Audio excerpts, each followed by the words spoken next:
Yeah, yeah, yeah. It's the singer's eyes, the singer's only. Singer's eyes, the singer's only. Hey, you guys, it's Kristal Cherelle from Indie Artist School.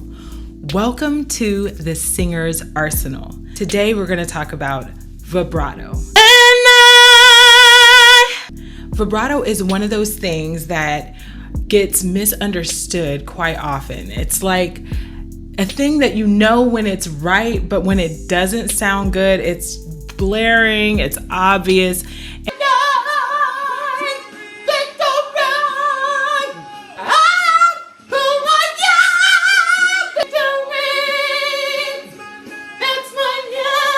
And it can be hard to know how to control.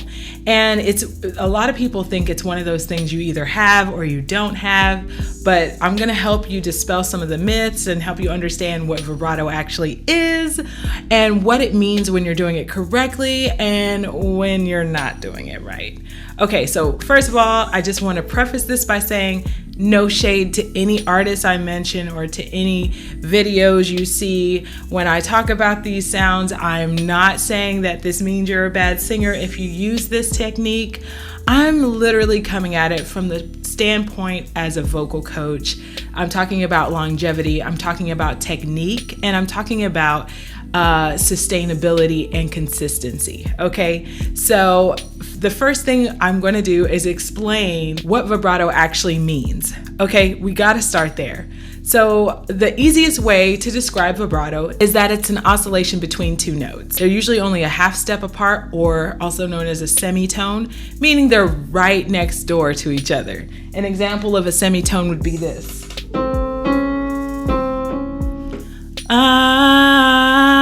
So if you think about those two pitches as individual notes, it's easy to understand. But really what vibrato does is it speeds up what seems like a trill. But here's the deal. It's going to be in a consistent manner and a consistent speed.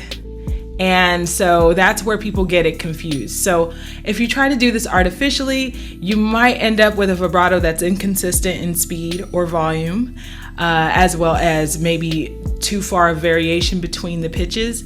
Another factor that could mean you're doing vibrato incorrectly is that it's very slow and wobbly. Another thing is that it might make you sound like you're nervous if you do it way too fast. So there's a lot of little things that you can do to see if you're doing vibrato correctly.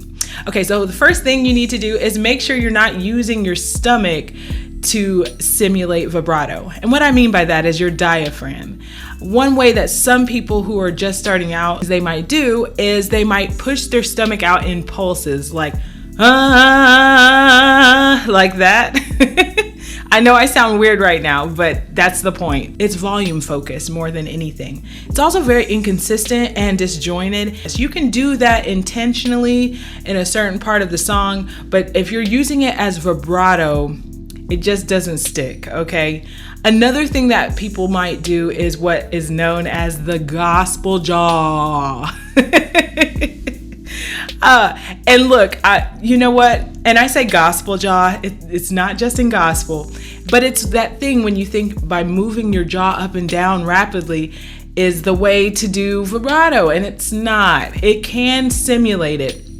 But here's the deal. I think it got misconstrued because people saw Whitney Houston doing that. And I love Whitney Houston. Whitney Houston is a phenomenal vocalist that we can all learn from. But here's the thing, that's not what gave her vibrato, okay? She did that for showmanship. And people misconstrued that into thinking that that's the way to get vibrato. In this next clip I'm about to play, she does not move her jaw at all.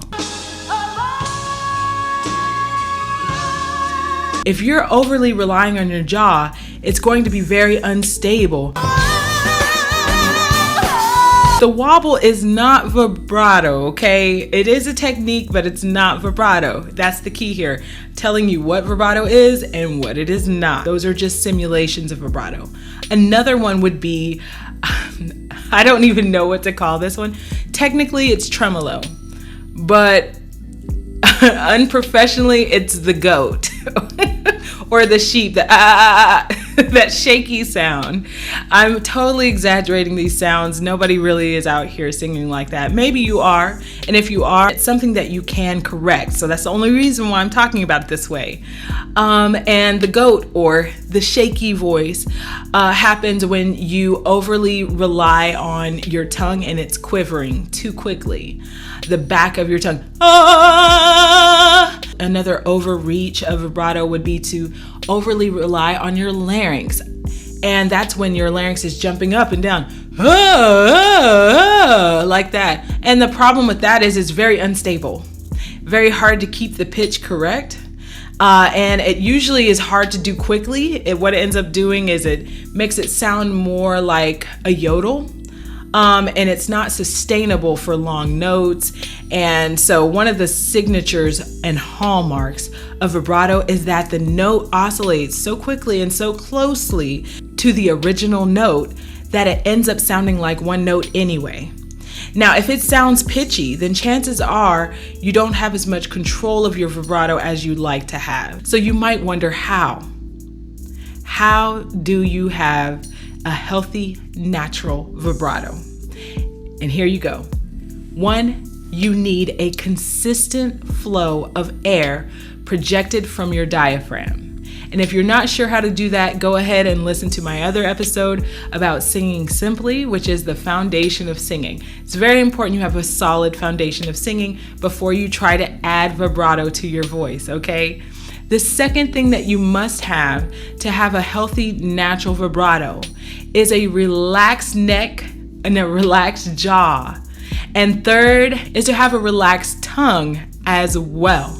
You don't want your tongue moving back and forth too dramatically because it makes the pitch that much harder to control and it shifts the tone too dramatically. You want to be as relaxed as possible. Once you understand how to get natural vibrato, your next step is to learn where to place it. Now, this is a style choice here.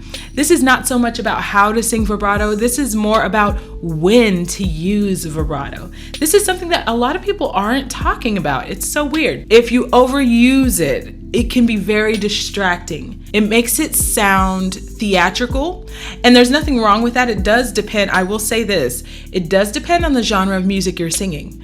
If you're singing opera, then by all means, if you're singing opera, vibrato city, okay? That they use it almost constantly as they're singing, not just the long notes. But if you're singing contemporary music, which is why most of you guys are here, you want to use it sparingly and on purpose. One of the artists, like I said, I like to use here is Whitney Houston. And the reason why is because she was so tasteful with her vibrato. She used them almost exclusively on the ends of her long sustained notes.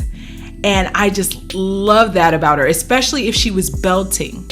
It's a really nice touch. It really makes the note more rich. And another really fun fact about using vibrato in this way is that it helps you stay on pitch. It is very difficult to sing a note and stay on pitch for a long period of time, especially if you don't have vibrato to give you the overall feeling that the note is still there, okay? The longer you hold a note, you might notice you want to get shaky anyway.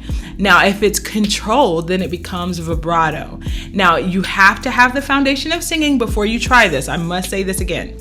So another thing that I will say, I know prior to this, I was saying, hey, your vibrato's too fast. You might be overusing your larynx, or you might be wobbling or using your diaphragm, all of that. But here's the thing, there are different types of natural vibrato as well. And there are artists who might have a faster speed of vibrato or a slower speed of vibrato, and that doesn't necessarily mean that they're using an incorrect technique, okay? So here's an example. There are artists who are using a natural vibrato and still have kind of a faster speed to their voice. An example would be Nina Simone, Ella Fitzgerald. These artists with a faster speed to their vibrato. An example for Nina Simone would be in her song Don't Explain. Quiet, baby. You hear that? at the end of Baby. You could say it was shaky, but she used it tastefully. She had a fast vibrato at the end of the note. So if you have a faster vibrato, don't take that to mean that you're not destined to be a singer, okay? It's about using it tastefully, okay? And then I would say, of course, Queen Whitney Houston has a very healthy vibrato as well, and hers is a moderate speed. It's not really fast and it's not really slow, but also healthy as well.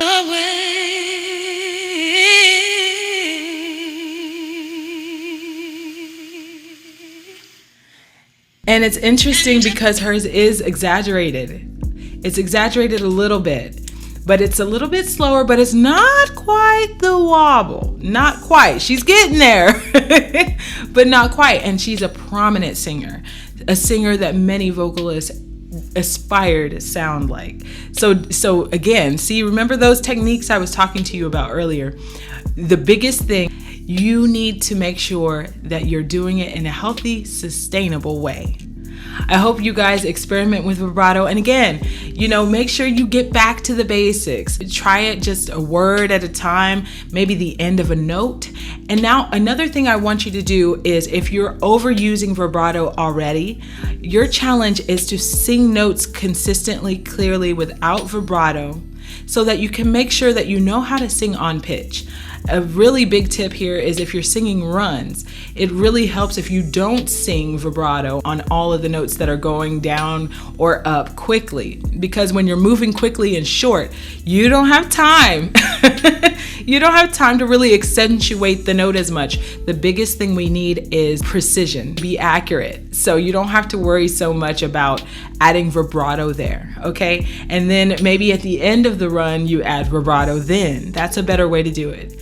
If you'd like to learn how to develop your voice, visit my website, indieartistschool.com. I give virtual lessons one-on-one on Zoom.